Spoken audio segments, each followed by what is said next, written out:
بالعالمین والعاقبۃ للمتقین والصلاة والسلام على سید الانبیاء والمرسلین اما بعد فاعوذ باللہ من الشیطان الرجیم بسم اللہ الرحمن الرحیم ان اللہ وملائکتہ یصلون علی النبی یا ایہا الذین آمنوا صلوا علیہ وسلموا تسلیما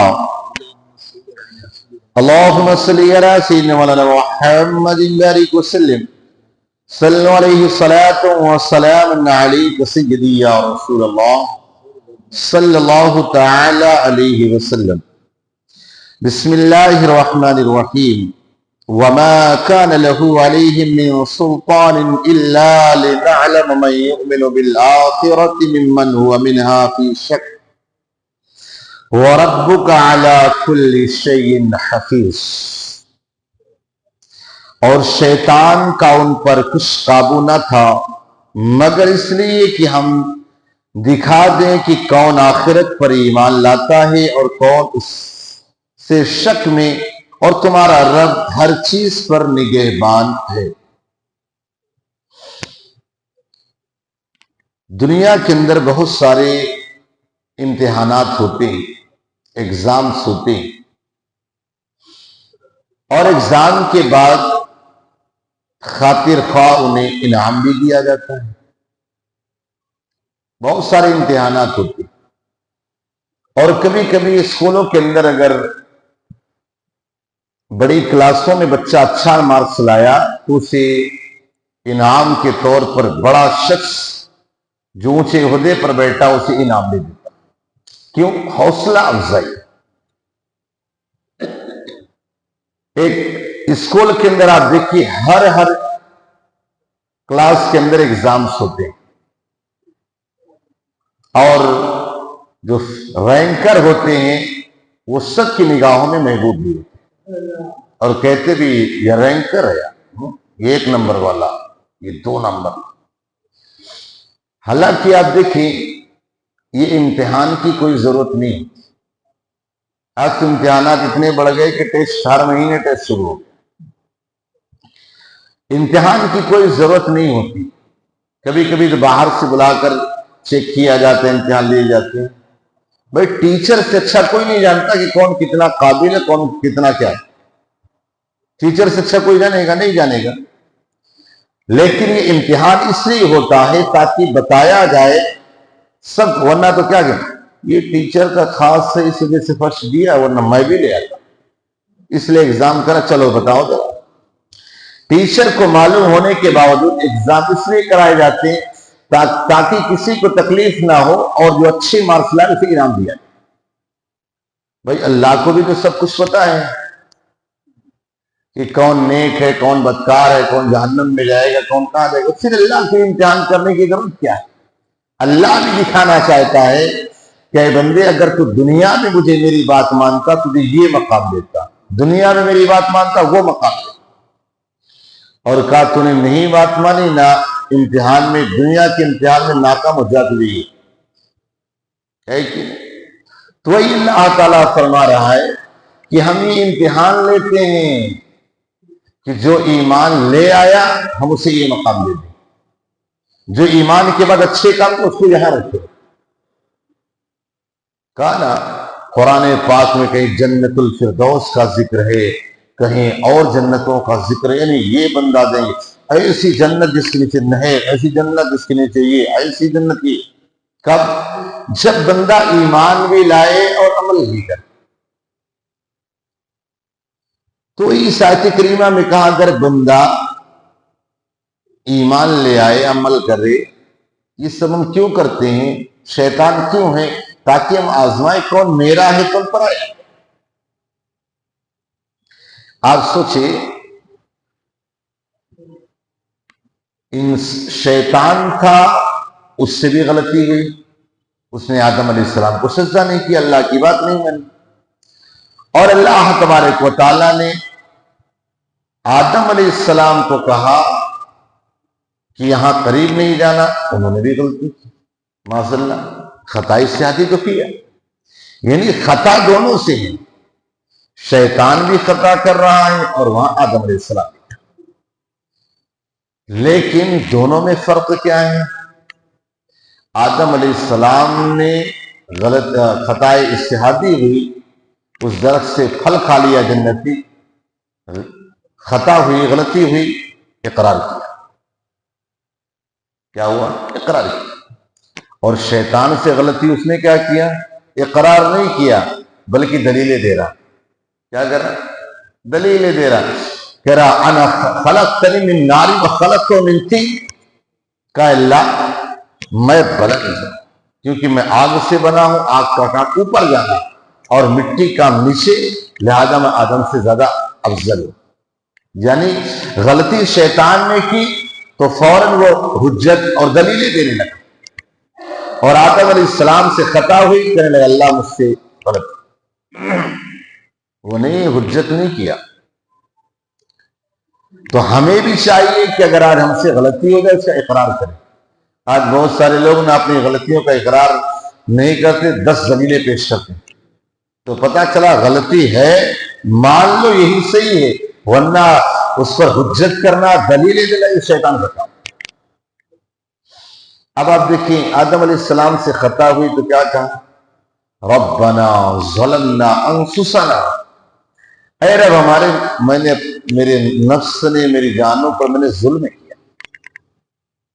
میں نے نفس پر، اپنی جانوں پر ظلم کیا۔ اور شیطان کیا کہتا ہے؟ ربی بما اغویتنی لأزینن لہم فی الارض، کہا اے اللہ تو نے مجھے بہکا دیا۔ سوچئے ذرا، یعنی شیطان کیا کہ اللہ تو نے مجھے بہکا دیا، اور آدم علیہ السلام نے کیا کہ اللہ میرے نفس نے مجھ سے غلطی ہے۔ تو پتہ چلا اگر آج بھی ہم نیکی کا کام کرے تو اللہ کی طرف سے نسبت کریں، اور گناہ ہو جائے تو اپنی نفس کی طرف۔ اب آپ دیکھیں آدم علیہ السلام سے خطا ہوئی، 300 سال تک آپ رب کے حضور روتے رہے، گڑ گڑاتے، اللہ معاف کر دے، اللہ معاف۔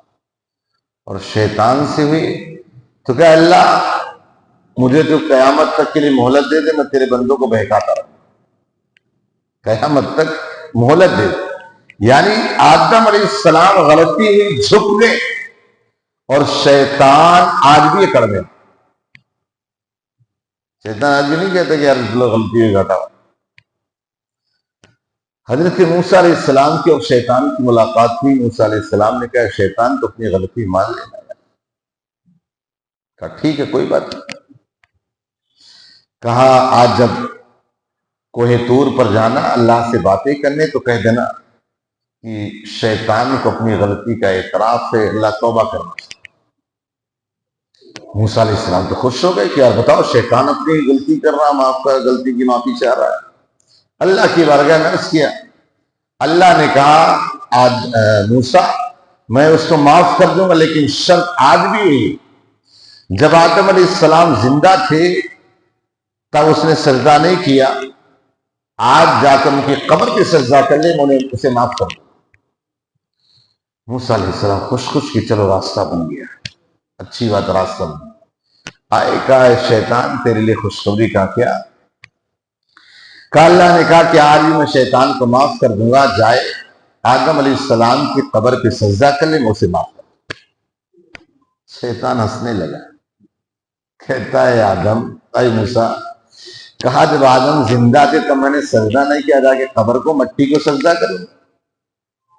سوچیے بھائی، یہ نہیں دیکھا جاتا ہے کہ کیا معاملہ، اللہ کا حکم ہے بس کرنا ہے۔ ارے بھائی شیطان کوئی کیا ضرورت تھی کہ بھائی دلیلیں دینے، بس اللہ تیرا حکم ہے، بس سجدہ کرنا ہے، ختم ہے۔ بہرحال تو امتحان اللہ اس دنیا میں لے رہا ہے، اور اس کے نتیجے بھی بڑھیا ہوں۔ جس نے اللہ کی بات مان لی اس کے لیے دیکھیے، آپ کو بتاؤں، بندہ جو اپنے آپ میں غلطی کا اعتراف کرے اور اللہ کی طرف جھک جائے اللہ کتنا خوش ہوتا ہے آپ کو بتاؤں؟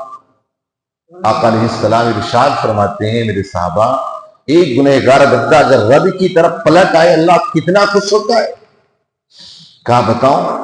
مان لو ایک شخص ہے، اب وہ شخص گیا جنگل کے راستے میں گیا، چونکہ پہلے دور دراز کے لوگ سفر کرتے ہیں، وہاں دور دراز تک پانی کا نام و نشان نہیں، کھانے کا کوئی چیز نہیں ہوتی۔ آج کل تو ہوٹلیں ہیں، جگہ جگہ یہ ہے، فیسلٹی ہے، ساری چیزیں۔ کہا وہ بندہ سفر میں تھا اور جنگل میں پہنچا اور اچانک اس کی سواری گم ہو گئی۔ اسی سواری پر اس کا کھانا بھی تھا، پانی بھی تھا، سواری بھی، سب کچھ ختم، غائب ہو گیا۔ اب یہ بندہ وہی پیڑ سے درخت سے ٹیک لگا کر انتظار کرنے لگا اپنی موت کا، کیونکہ کھانا بھی نہیں، پانی بھی نہیں، یہاں سواری بھی نہیں کی جا سکی۔ اب اچانک اگر اس کی سواری اس کے سامنے آ جائے، ظاہر ہو جائے، تو کہا وہ بندہ کتنا خوش ہوگا، مل گیا، یعنی کتنا انسان خوش ہو جائے گا۔ تو کہا اس سے کہیں زیادہ اللہ تعالیٰ اس وقت بندے سے خوش ہوتا ہے بندہ جب رب کی طرف پلٹ آئے۔ تو اللہ کی طرف جو بندہ پلٹ آئے اللہ اس سے بڑا خوش ہوتا۔ اب یہ دیکھو، شیطان نے کہا نا لَأَقْعُدَنَّ لَهُمْ صِرَاطَكَ الْمُسْتَقِيمَ ثُمَّ لَآتِيَنَّهُمْ مِنْ بَيْنِ أَيْدِيهِمْ وَمِنْ خَلْفِهِمْ وَعَنْ أَيْمَانِهِمْ وَعَنْ شَمَائِلِهِمْ کہ اللہ میں تیرے بندوں کی سیدھے راستے پر بیٹھوں گا، دائیں سے بائیں سے آگے سے تجھے بہکاؤں گا، لیکن دو سمت بھول گیا، اوپر اور نیچے۔ اللہ نے کہا بہکائے گا، کہا جا، جتنا چاہے اسے بہکا لے، لیکن اگر میری طرف بندہ پلٹ کر آیا، اپنی پیشانی کو سجدے میں رکھا، ہاتھوں کو بلند کہ اللہ معاف کر دے، کہا میں اسے معاف کر دوں، میں اسے معاف کر دوں گا۔ لہذا آج کا درس یہ ہے کہ شیطان کے بہکاوے میں نہ آ گئے ہیں، فوراً توبہ کریں، ایمان کی فکر کریں، اسی کا انجام اچھا ہوگا جس کے پاس ایمان ہوگا۔ اللہ پاک ہمیں سننے صدا عمل کی توفیق عطا فرمائے۔